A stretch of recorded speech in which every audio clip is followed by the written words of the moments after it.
So you finally found some brilliant stars out at the store. Should you open it or keep it sealed? That's one of a few questions we're going to be answering today from you guys here on the channel.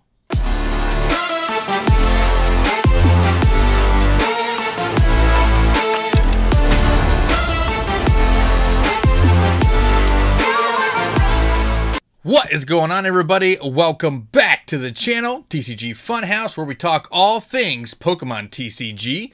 I'm Travis, and of course, you guys know sometimes this guy up here, I always point in the wrong direction. This guy up here, he frequents the channel here. Who are you, sir? I'm ASX from ASX TCG, and I've been loving all the questions you guys have been sending over, and I can't wait to answer some more today. Yes, absolutely. You guys loved last week's episode, so we're bringing it back again this week. And we have more questions from you guys down there in the comment section that we have written down on our list. And if you have questions that you want us to answer in future episodes, please do the same thing on this episode. Leave a question down there in the comment section, and we will get around to answering it for you. We have a real spicy Q&A today. We're going to be talking about some brilliant stars, alternate arts, why our favorite Pokemon are their favorite Pokemon, plus a couple of extra. So, but, without further ado, drop a sub if you're new here on the channel, guys. TCG Funhouse, we post Pokemon content 3 times per week, Monday, Wednesday, Friday on 2 p.m. Eastern Time. And, of course, we have a giveaway going on here on the channel every single month. So stay tuned to the very end to get those entry details. But first question on the docket today is actually from Jason from the TCG Funhouse Patreon, and he says, what are the top fan favorite Pokemon that you should have in your collection? Hit it. Yeah, that's a great question. I'm sure a question that is actually on a lot of our minds, so thank you for asking. And I'm just going to go ahead and say it. No Charizards. My number one here is Dunsparce. Shuckle. So Dunsparce. You want to have, and Shuckle was my number 2. No, but in all seriousness, yeah, it's definitely going to be the Charizard, obviously, right? We've seen it time and time again, where the Charizard card comes out, within the top 3 cards of the set, usually number 1. So gotta naturally throw him in there. Another one would be Umbreon for sure for me. Umbreon's just had a huge, fan following ever since Umbreon came on the scene. So that would definitely be, probably my number 2. And it's tough not to want to go ahead and throw like almost all the evolutions in there, to be honest with you. But I would say Umbreon is probably the number 1 for me. Another one I would say is probably Mewtwo, to be honest with you. Yeah. There's a lot of nice Mewtwo cards out there, and Mewtwo cards tend to typically do well in the sets that they're in also. Agreed. So that's 3. Don't forget Mew as well, man. You got Mew right there with Mewtwo. I was gonna say, I know there's a lot of Mew cards out there as well, and we just had a absolutely beautiful one in Celebrations. So yes. I would stand to say like Mew and Mewtwo are probably neck and neck right there. I agree. Me, honestly, they're almost like they're always like tied together in terms of like values, and like when there's an awesome promo card, they both get a promo card. When there's like a set like Unified Minds, they're both inside the set. They're always like hanging out together. Yeah, I mean, I feel like they've been tied at the hip like ever since the beginning, right? I mean, we got them both in the movie. That's when we really figured out what they were both all about. It's almost like one is the clone of the other, like who would have thought? Like, I mean, there's got to be something there, but I don't know. It's hard to tell.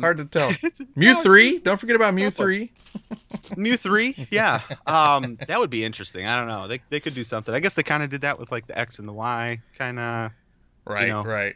Mewtwo B and Mewtwo C kind of. The Mega Evolutions. Anyways, right. But yeah, getting back to the list here. It's tough. I would say any of the original 3 starters. I agree there too. Obviously Charizard's in there, but Blastoise, Venusaur as well. Blastoise typically always comes out kind of in the middle of those 3 typically. And then I would say for my last one, this is a tough one. You're spinning over there. Favorites. I'll tell you who I think your last one should be, and I'm going to go with Rayquaza. I think Rayquaza cards always carry some decent clout. I mean, just look at Evolving Skies. Two of the Pokemon on your list are right there with Umbreon and Rayquaza. And, you know, there's always all this talk about that Umbreon alternate art, but a lot of people don't realize, like, dude, that Rayquaza, it's like $240 right now. Yeah. Like, that is massive. That technically makes it, I think, the second most expensive card, right up there, along with the Shiny Charizard VMAX from Shining Fates. Those two cards right there, I mean, it's a lot of people are forgetting about it. There's not much talk about what people are calling the Danger Noodle, which is strange to me. I don't know who started that, but go check yourself. That before, but that is good. The Danger Noodle, yep. So yeah, I completely agree with your list. You know, and if you guys follow me here on the channel, you know I like to focus on like undervalued Pokemon, or when I give you guys my my acronym, fan favorites is always the very first one that I talk about. And of course, there's Charizard, Mew, Mewtwo, the Evolutions, Rayquaza. I think Gengar also carries really good value. Gengar is one of those super, I mean, so many people love Gengar. He's such a fan favorite across the board. And then when you look at the undervalue side of things, there's a lot of steals to be had as well for Pokemon that are very, very popular that maybe don't necessarily get extraordinarily rare cards like Pikachu and Eevee. So I think when you're adding Pikachu cards and Eevee cards to your collection as well, you know, you're not getting the $200, $300 cards unless you get that Rainbow Chew from Vivid. True. But I can almost guarantee you that any set that has a Pikachu like common in it, it's going to be the most expensive common. And anytime you get promo cards, and same thing with Eevee, but anytime you get promo cards that, you know, like inside the 3-pack blisters or the check lane blisters, the Pikachu cards and Eevee cards always carry more value than when you get like a, you know, I don't know, like an Infernape or something like that as a holographic Black Star promo. A Flapple? Or a Flapple, exactly. Yeah. Like, you know, when you go shop, I think the Brilliant Stars 3-pack blisters, there's Flapple and Eevee are the two choices, right? Or no, those are the single-pack blisters. Flapple and Eevee. Yeah. The single-pack check lanes. Yeah, for the 3-packs. Glaceon. Glaceon, yeah. But for the single packs, like at Walmart, like the check lane blisters, it's Eevee and Flapple are like the two that you choose from. If you're going to buy 5, you know, promo packs, or you know, because that's all that there is, you should buy all 5 EVs. Like, there's really no reason to buy the Flapple. And then same thing even with, like you were saying, the actual starters from Kanto, Charmander, Squirtle, and Bulbasaur. Yeah. Like, when you're looking at promo cards or, you know, like holographic 25th anniversaries or whatever, you know, like those Charmanders and Bulbasaurs are going to carry more value than Jigglypuffs and things like that. So focusing on fan favorites is a massive, massive ordeal. Unfortunately, almost all of them are like Kanto Pokemon, really, you know. I mean, it's like right there. Are you upset with that though? I know I'm definitely not. No, not at all. I mean, that's where the nostalgia lies. You know, it really, really does. So, but those are my choices in my thought process on that. And when it comes to Pokemon investing specifically, Jason, getting fan favorites, the reason why that's so important is because they're so easy to unload. You know, it's going to be much easier to unload a bunch of Charizards and Pikachus and things like that as opposed to like Urshifu and Toxtricities. You know, it's just the market is way higher in demand. So good question. Good question. Thank you, Jason. Yeah, great question. So now we're going to move on to the question that I teased you guys with. You know, had to force you guys to listen to us a little bit. But Matt from Instagram wants to know, if you have Brilliant Stars, should you be opening it right now, or should you be keeping it for a sealed collection? And I'm assuming Matt is talking about specifically for like an investment purpose. You know, obviously if you want to open the packs, open the packs. But in terms of just raw value and pure value, what are you doing with your Brilliant Stars, man? Are you opening them, or are you keeping it for a sealed collection? Yeah, that's another great question. And I would say, I mean, I'm definitely still in the phase where I'm opening up Brilliant Stars. Yeah. You know, I feel like it's a set that is getting the right treatment when it comes to printing. And I feel like we're going to see it for a long time. Yeah. Definitely throughout the rest of this year. So I personally probably won't start a sealed collection for it until probably a couple months from now. Definitely still got some cards that I'm chasing that I would love to pull. You know, I'm the collector at heart here, so I'd love to pull them. So, you know, I'm still opening things up, and I think, you know, we're still in a safe place to be opening it up. I don't think we're going to be seeing any shortages, you know, really anytime soon. I know there's kind of been a recent shortage of like booster boxes and things like that, but that's going to come back. I have faith that that's going to come back, and yeah, I'm still opening it up right now. Ask me that in a couple months, and I'm probably going to tell you I'm starting to keep some of the stuff sealed. Yeah, it's actually a really tough question, because I agree with you. I think Brilliant Stars is one of those sets that is not as punishing to open as some other sets, right? But what comes to mind when I think that is, you know, another set that was not very punishing to open up was Cosmic Eclipse, and look at that sealed product and how much that has gone up in price, as opposed to other Sun and Moon era sets. You know, like Sun and Moon era sets had a pretty decent rise between, you know, Lost Thunder, Celestial Storm, and sets like that, but none of them had the meteoric rise that Cosmic had, except for maybe Team Up as well. But Cosmic just felt so good to open, right? So, you know, you never really thought about it. And Brilliant Stars is very similar. It's much easier to, I don't know, let's just say break even on a booster box with Brilliant Stars than it is some other sets. You know, like if you're opening Fusion Strike and you don't get one of the big 3 cards, you lost money. Yeah. If you're opening Chilling Reign, Battle Styles, all these things, you know, most of the time you're going to be losing money on that. To where Brilliant Stars and Evolving Skies, opening up those 2 packs, it is much easier to break even by actually ripping packs, which is like impossible nowadays. Yeah. Right. But also, that being said, I see both sides of the coin. You know, look at what happened to Cosmic Eclipse, Unified Minds, and things like that, and it makes you wonder, man, if I store away like 6 cases of Brilliant Stars, you know, is that gonna triple, quadruple, you know, what is it, quintuple? I don't know what's after that. You're getting there. In price in the next couple of years, right? In 2-3 years. You know, are we going to be looking at, you know, $600 a booster box for Brilliant Stars, because it has the alternate art Charizard, the Rainbow Charizard, and the Trainer Gallery cards, right? Because it is so satisfying to open. So I really do see both sides of it. The reason I'm going to say you should open your Brilliant Stars right now is simply because 2 reasons. One, I'm going to reiterate what you said. There's more coming. You know, there's going to be another wave of Brilliant Stars coming. There might be 2 more waves of Brilliant Stars, because Pokemon has directly said we're printing more of the sets that people want, and that equals Brilliant Stars. People really, really love Brilliant Stars. They really, really love Evolving Skies. So I would expect quite a bit more Brilliant Stars coming. And it's not that hard to find. You know, you got 2 packs inside every Pikachu V-Box. You got 3-pack blisters still showing up. You got the Arceus V-Box coming out. You got these additional products, the Boltund box, that are still hitting the shelves, the Arceus chest, and there still is an Arceus lunchbox coming. So, like, we're still getting more Brilliant Stars. So I still think you're safe to open it up. And the second reason why I'm going to piggyback off of that is the amount of people that are sealed collecting nowadays. 5, 6, 7 years ago, nobody kept anything sealed because it was just not a thing. Sealed collecting was not a thing. And then 2020, 2021 happened, and people realized, holy shit, there's a massive market for sealed vintage or even sealed product from 5, 6, 7 years ago that people want to open up.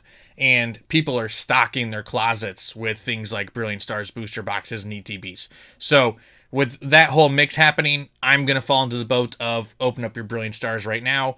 But again, just like ASX said, in 2-3 months, tone it down. Tone it down a little bit. Once that 3rd wave hits and is gone, let's bring it down and start putting some away.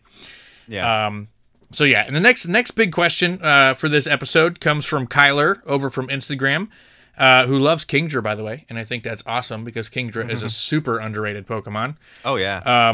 Every new set seems to be printing less alternate arts than the previous set. Will alternate arts stop being printed? Period. Are they going to just stop somewhere and just move forward like they did with tag teams and break cards and things like that? What are your thoughts? Yeah, I mean, I don't think it's out of the question, right? I mean, we've seen plenty of different, you know, types of cards, different rarities come and go. Yeah. I personally, I would hate to see them go because I love the artworks, and So it's such a great feeling pulling an alternate art. Honestly, no matter what alternate art it is, it's just a great feeling.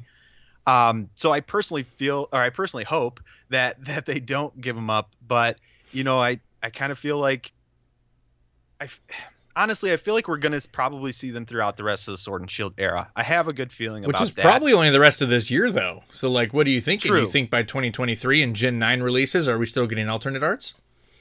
I think we could see a change there. I think if they're going to make the change to go to something else, I think that's when it's going to be. I mean, they've seen huge success with the alternate arts in the Sword and Shield era. I mean, really, why would you stop when, even, that's what sets sell on a lot of times, even, Fusion Strike. Great set. I've, come to, it's grown on me a lot more. Love Fusion Strike, man. But those alternate arts kind of help really drive that set. So, I think they're going to keep it throughout the Sword and Shield era. Gen 9 comes along. I think we're probably going to see something different. Yeah. I'm going to go the other way, actually. I disagree. I think they're going to continue the alternate art route. And that's for a couple reasons. Generation 9 is already going to have enough changes. I'm sure they're going to switch from V to something else, which means I think V Max is going to get dropped as well. And I think V Star is going to get dropped as well. So if we're losing all the Vs, there's really no reason for them to drop alternate arts because, in my opinion, alternate arts are something that can carry different types of cards, right? So, yes, you can change the mechanic from EX to GX to V, from Tag Team to V Max, but the artwork on the card doesn't necessarily matter for the game. And I think alternate arts are their way of doing quote-unquote like extended arts like Magic has and things like that. And giving us the exact same card in a much more rare, different format. And a lot of people don't even realize they've been giving us alternate arts for a long time. Like, go back during Sun and Moon even, and, look at the Espeon Deoxys alternate art and the Darkrai Umbreon alternate art tag teams that came in those promo boxes. And, the Reshizard, right? The Reshizard Charizard alternate art, those 10s that had the Pikachu Zekrom alternate art. Like, they started out by giving them to us as promo cards, and they are phenomenal freaking cards, man. Like, they are so good. Now, I would expect the art style to change, but I still think they're going to be alternate arts, right? I think that's just going to be something that Pokemon adopts. Edops? Okay. Yeah. Is Edops a word? No, it's not. It would be we can make it a word. But I think it's their way of signifying a new rarity that isn't like this massive change like a Rainbow Rare is, Like, I would probably expect them to drop rainbows before they drop alternate arts. I would agree with you. It's almost like another version of Shiny. Like, you can make a Pokemon Shiny and not change the mechanic, right? Like the Hidden Fates GX Shinies are the same as the regular GX's full arts that were printed in the previous Sun and Moon sets. So I definitely think they're going to continue them. I hope so, because they are phenomenal. I do too. I mean, the last, between Brilliant Stars, Fusion Strike, really, you can go all the way back to Battle Styles with the most expensive cards in these sets being the alternate arts, Chilling Reign with the Blaziken and the Moltres, and Battle Styles with Battle Styles had the the Tyranitar. Where it kind of all started for Sword and Shield era. Yeah. So, and they've been carrying the torch ever since, more than the gold cards, more than the rainbows. Like, they've taken that spot, and I think Pokemon doesn't want to just let that go, as well as they've been selling a lot of their stuff. Yeah. So very true. Very true. All right, moving on down the road. Cody, also from Instagram, shout out to Cody. Give us an in-depth breakdown of why Travis Chandelure is your favorite Pokemon and ASX Arcanine is your favorite Pokemon. Let's hear it, man. Awesome. Yeah, so Arcanine. Arcanine's just kind of always been one of those Pokemon that's, really been like in my top 3 ever since the beginning.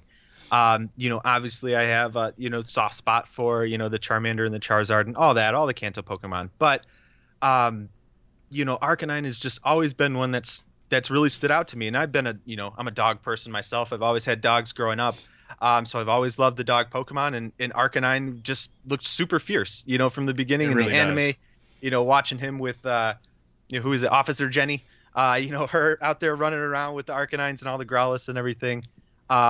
Just really helped me feel like Arcanine was like, I don't know, just more than a Pokemon, I guess, if you will. I don't know. It felt like he was supposed to be a legendary. I'm sure you know that already, but that's what I'm getting to. Okay. Oh, sorry. So, and he's like a pseudo legendary in my eyes too, because he was almost a legendary. If you go back, there's different instances of him where you can kind of see it as he was almost mentioned to be a legendary in the anime, and then on his card, his base set card, it literally says legendary Pokemon right under his picture. So to me, he's always been legendary.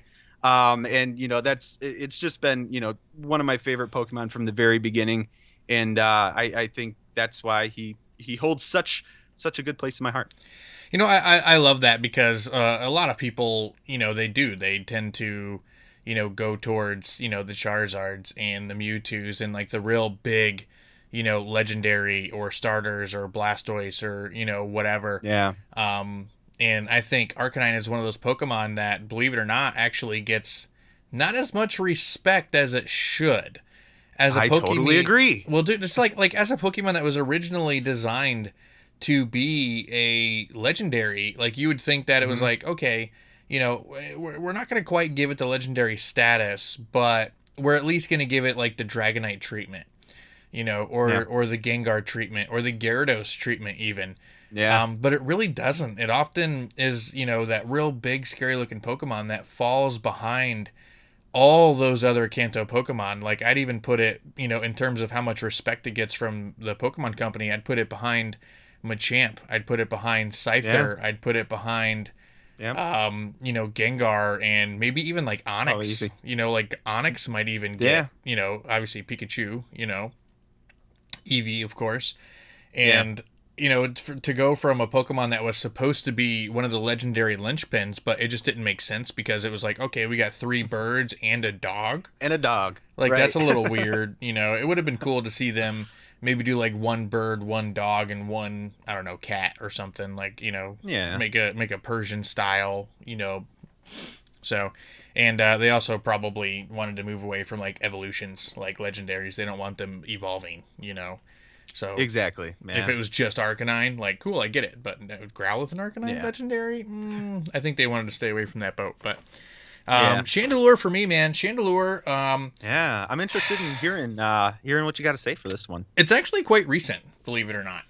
Chandelure has not been my favorite Pokemon for a very long time. So, growing up as a kid, Bulbasaur was my very first starter. So for a long time, Venusaur was my favorite Pokemon.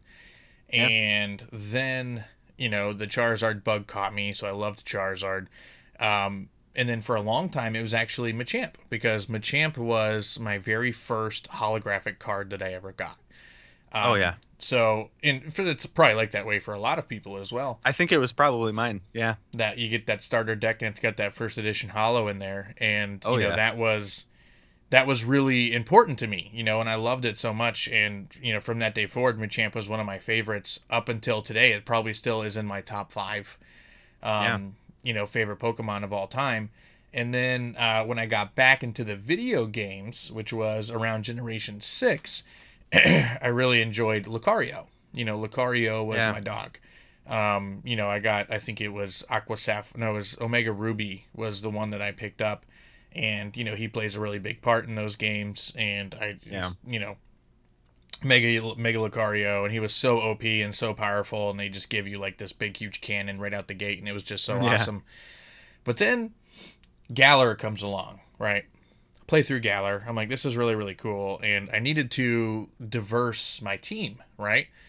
I've always loved fire type Pokemon in the games. They always hit so hard for me, and I'm always one of those players that just wants to attack. I don't. I'm I'll do the whole strategy thing, but like I want to hit you with like a massive flamethrower, like right out the gate, and I want to see if I can OHKO most things. Right there with you. Yeah, so like my Pokemon are almost always just like, hey, it's, 100 attack, strike, and just, try to get the type advantage in OHKO, right? That's always what I'm aiming for. Right. And I needed a fire type Pokemon because I chose Sobble as my starter. Cool. And then I was like, I can really round this out to get like a ghost as well. So I went and hunted myself down a Litwick because I needed ghost and fire typing. And then quickly, like, I just started sweeping people with my even my Lampent, my Lampent and through my Chandelure. Like, I was just sweeping people left and right, and he always came in handy when I needed him. So he literally became my primary Pokemon, like even over Inteleon, over my starter, which is rare. Like, normally I pick a starter, and at my first playthrough, like, that starter is my dog, And I replaced him with Chandelure, and I was like, I love this Pokemon so much. And then when I started live streaming, the very first Pokemon that I Masuda Method hunted was I wanted to get a shiny Chandelure because it was so important to me for the Sword and Shield games. And I got one after about 700 eggs, and, leveled it all the way up and have, like, the perfect moveset on it. And, like, I'm just in love with the shiny Chandelure. And it's awesome. Just, to this day, like, after playing my through, it's like anytime I can get a Chandelure in my team, I want one. Like, that's my dog, That's awesome. And I love collecting their cards. Story. And dude, believe it or not, man, like, Chandelure actually gets quite a bit of love in the TCG. Yeah, I can't remember what set it was now. Maybe Fusion Strike. Strike. Yep. There's a full art. There's a rainbow. There's a VMAX. Yeah. It has the whole lineup for Chandelure. There's a secret rare shiny Chandelure card from the I want to say it was Black and White era. I think so. It was like mid Black and White era. I can't remember the set, and it's one of my huge massive chase cards. It's like $100 in near mint condition right now, so I'm like really struggling pulling the trigger on it. But like that's like my number one massive chase is I want like a near mint condition shiny Chandelure. From one of those. Trying to look it up here for you real quick. I can't find it. I know what you're talking about though. That is a nice looking card. It's beautiful, man. It's beautiful. It's got the purple, the purple background, and it looks like a standard card, but it's a secret rare. And it's a shiny. It's the same set that has, I think, a shiny Hydreigon. Is it Dragon Exalted? Dragon's Exalted, maybe? I think it's Dragon's Exalted, but anyway. Surprising. And Chandelure actually has really good following, believe it or not. People love Chandelure, which is kind of stupid because he's just a chandelier, a haunted chandelier. But like, dude, Lampent is creepy as hell, dude. You know Lampent's backstory where he hangs around hospitals? Well, yeah, dude, like Lampent hangs around hospitals and like literally steals like people's souls when they die.